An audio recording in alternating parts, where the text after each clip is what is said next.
안녕하십니까. 11월 3일 화요일입니다. 추워질 때가 됐는데 날씨가 요즘 좋더라고요. 어제도 화창한 날씨에 활동하기에 좀 좋은 날씨였습니다. 그래서 어제 저녁 때는 저도 운동을 좀 과하게 했습니다. 건강을 지켜야 되고요. 옛날에는 능력 있는 자가 살아남는다 그랬잖아요. 근데 지금은 바뀌었어요. 살아남는 것이 능력이다. 이렇게 바뀌었습니다.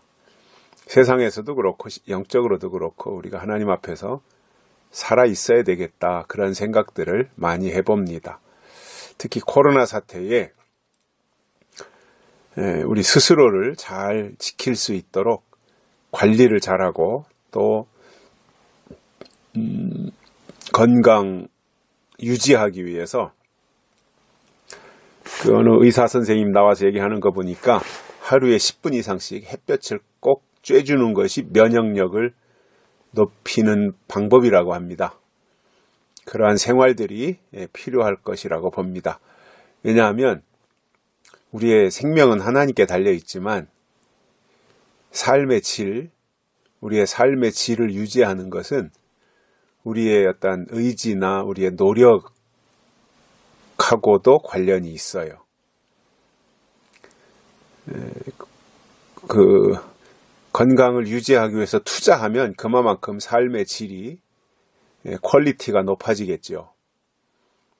그런데 이제 그런 거 관리 안 하면 자꾸 성인병이 생기잖아요. 그 중에서도 뭐 당뇨라든가 이런 것들이 오면 참 여러 가지로 지장이 많지 않습니까? 생활하는데. 그래서 그러한 부분들도 좀 주의를 해야 되고, 이미 뭐 그러한 성인병이 걸린 분들이 어쩔 수 없이 이제 관리하면서 또 유지해 나가야 되겠지만, 건강하신 분들은 방심하지 말고 자기 관리를 잘 하는 게 좋겠다. 육신의 관리도 해야 되고, 영적인 자기 관리도 철저하게 할 필요가 있습니다. 왜냐, 마지막 때는 신앙적으로 홀로서기를 하나님 앞에서 할 필요가 있기 때문에 그렇습니다. 그래서 의존적인 신앙, 다른 사람에게 의존하면서 은혜시대 때는 신앙생활 해왔잖아요. 특히 이제 목회자가 그 절대적인 비중을 차지했었지 않습니까? 그런데 이제 마지막 시대에 대환란을 앞둔 시점에서는 의존적인 신앙보다는 나하고 하나님과의 대신관계를 철저히 유지하면서 홀로서기를 하는 것이 더 자신의 신앙을 지키고 발전해 나가는데 이롭다라는 생각을 가지고 있습니다. 오늘 말씀은 잠언 24장 9절입니다. 미련한 자의 생각은 죄요, 거만한 자는 사람의 미움을 받느니라. 미련한 자, 거만한 자. 두 종류의 사람이 여기서 나와요. 근데 뭐 미련한 자나 거만한 자나 저는 거기서 뭐 거기다. 한 치 건너 두 치라 그러나요? 아무튼 거기서 거기라고 생각이 드는데, 자, 미련한 자라고 하는 것은 세상에서도 환영받지 못하는 종류의 사람이에요. 미련에 터져가지고 곰처럼 미련하다 그러잖아요. 근데 이 미련한 자에 대해서 솔로몬이 뭐라고 말하냐면 미련한 자의 생각은 죄요 그랬습니다. 그러니까 우리가 흔히 죄하면 어떤 행위적인 거를 말하잖아요. 행위, 어떠한 잘못된 행동. 이것을 우리 이제 흔히 죄라고 생각하는데 오늘 말씀에서는 뭐라 그래요? 생각도 죄라는 거예요. 미련한 자의 그 생각까지도 죄라는 거예요. 그러니까 생각이 죄인 거예요. 행동이 죄일 뿐만 아니라 생각도 죄라는 것을 우리가 알고 가야 돼요. 그런데 어떤 생각이라는 거예요? 미련한 자의 생각이라는 거예요. 그럼 미련한 자가 누구냐? 우리가 이 신앙적으로 볼 때 때를 알지 못하는 게 미련한 거예요. 때를 알지 못해, 때를. 그리고 하나님의 뜻이 뭔지 몰라요. 이것도 미련한 거예요. 하나님의 법이 뭔지 몰라요. 이것도 미련한 거예요. 그래서 그 미련한 자의 생각은 죄예요. 결국 하나님의 뜻을 모르고 하나님의 때를 모르는 그 자체가 죄라는 말입니다. 그러니까 죄 그 자체가 죄니까 미련한 자는 죄인인 거예요. 하나님 보실 때. 왜? 때를 모르고 뜻을 모르니까. 뭘 가지고 신앙을 유지하고 나가겠어요? 교회 나가는 게 신앙이 아니잖아요. 교회 나가는 것은 신앙을 얻기 위한 하나의 방편일 수 있어요.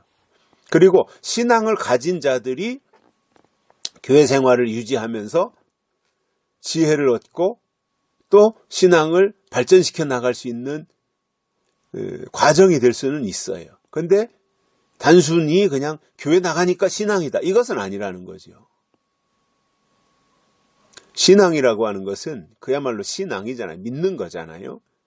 그럼 믿는다라고 하는 것은 어떠한 믿음에 대한 근거 내지는 증거들이 있어야 되잖아요. 그냥 내가 뭐 교회 다니니까 믿음이고 교회 가서 설교 듣고 하니까 믿음이고, 물론 그렇게 쉽게 생각하고 단순한 논리로 간다면은 뭐 그것도 어느 정도까지는 허용을 할 수 있겠습니다만은 본질에 들어가서 진짜 신앙한다, 믿는다라고 하는 것이 뭐예요? 하나님의 약속을 근거로 해서 하는 행위들이잖아요.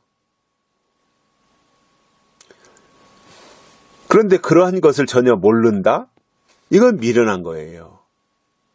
그래서 예수님 초림하셨을 때 바리새인들이 미련한 자들이에요. 제사장들이 미련한 자들이에요.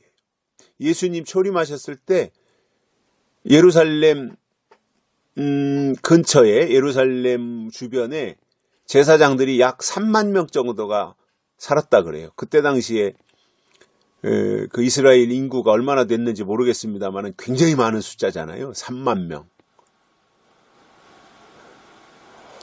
그런데 그들이 오신 예수님을 알아보는 자들이 없었어요. 3만 명이나 되는 제사장들 가운데서.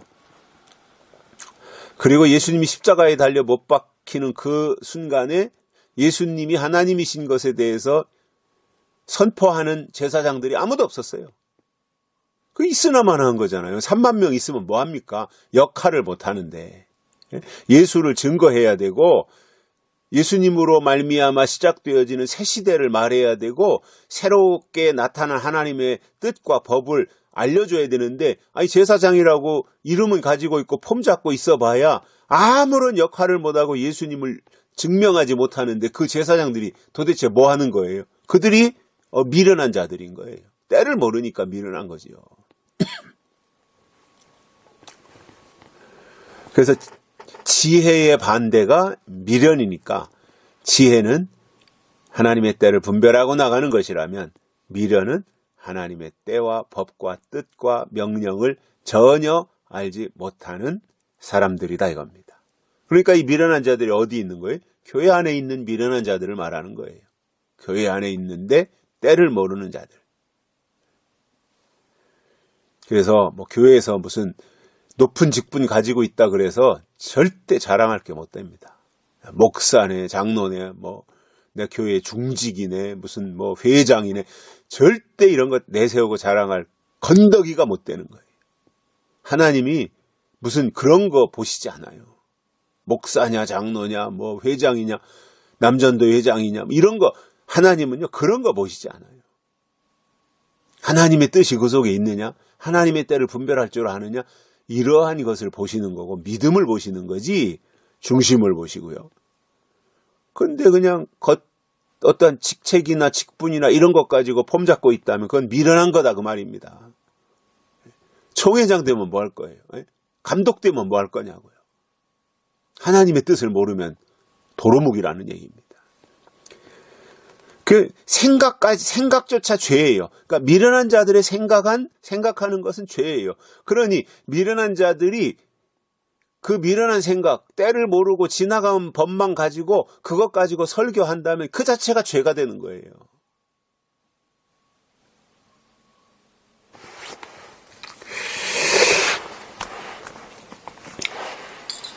뿐만 아니라 거만한 자는 사람의 미움을 받느니라. 거만은 교만한 상태를 말하는 거죠. 거드름 피우고 말이죠. 자기가 특별한 사람인 줄 알고 자기가 대단한 사람인 줄 알고. 교회 안에 그런 꼴불견인 사람들 있잖아요. 특히 지도자급에 있는 사람들을 잘 유심히 봐봐요. 자기가 대단한 줄 알아요. 자기가 잘나서 그 자리에 선 줄 알아요. 자기가 대단해서 교회가 그렇게 커진 줄 알아요. 이게 거만한 자들이거든. 그러니까 겸손할 줄을 몰라요. 이게 다 하나님이 하셨다. 하나님이 나는 아무것도 아닌데 하나님이 해주셨다라고 해야 되는데 처음에는 개척교회 할 때는 그런 생각 가지는데 교회가 좀 커지면 그런 생각 다 어디로 도망가 버리고 자기가 잘나서 그런 줄 알아요. 자기가 잘나서 사람들이 많이 몰려오고 자기가 잘나서 규모가 커지고 이렇게 생각하고 있는 거예요. 거만한 겁니다. 그게 교만인 겁니다. 그러면 결국 그렇게 되면 미움을 받는 거예요. 영적인 사람들, 깨어 기도하는 분들, 때를 분별하는 사람들은요, 그렇게 거드름 피우고 거만한 사람들 좋아하지 않아요. 하나님 대신 하나님 자리에 앉아서 자기가 영광을 다 가로채고 있는 그런 사람들을 영적인 사람들이 왜 좋아해요? 오히려 싫어하고 미워하는 거죠. 그런 사람들을. 그래서 우리가 생각도 죄다 라는 것을 알고 우리가 신앙적으로 영적으로 거만해지면 안 되고요. 미련해져도 안 됩니다. 우리는 지혜로워야 되고요. 성경은 뱀처럼 지혜로우라 그랬잖아요. 뱀처럼 지혜로우라. 뱀의 지혜가 뭐예요? 에덴 동산에서 선악과를 따먹을 수밖에 없도록 미혹했던 그 상태. 그래서 그러한 지혜가 우리에게 필요하고요. 또 겸손해야 됩니다. 온유하고 겸손해야 됩니다. 저는 이게 마지막 때 신앙인들의 자세일 뿐만 아니라 목사님들은 반드시 겸손하고 온유하지 않으면 이미 그것은 궤도에서 이탈했다고 생각을 하면 돼요. 영적인 단계에서 벗어났다라고 생각하면 돼요. 영적인 사람은요, 겸손하게 돼 있고 온유하게 돼 있습니다. 누가 시켜서 하는 게 아니에요. 스스로가 그렇게 하는 거예요. 모든 게 하나님 거고 하나님이 해주셨는데 거기에 나를 자랑하고 교만해질 이유가 뭐예요? 없잖아요. 하나님이 다 하셨는데 내가 높아질 이유가 없잖아요. 근데 왜 높아지고 왜 교만하고 왜 거드름 피워요? 하나님은 없고 자기만 있으니까 그러는 거예요. 그게 불행의 씨가 된다 그겁니다. 자기만 불행해지면 괜찮은데 따라가는 사람들까지도 다 불행해지는 거예요. 그래서 지도자의 거만은 자기도 망하고 주변에 있는 사람들도 망하게 하는 거예요. 그래서 그러한 모습을 보면 영적인 사람들은 거기에서 함께 할 수 없죠. 악인의 꾀를 쫓지 아니하고 죄인의 길에 서지 아니하고 오만한 자의 자리에 앉지 아니한다 그랬잖아요. 복 있는 사람. 그러니까 함께 할 수 없는 거예요. 그러니까 거기서 떠나는 거죠.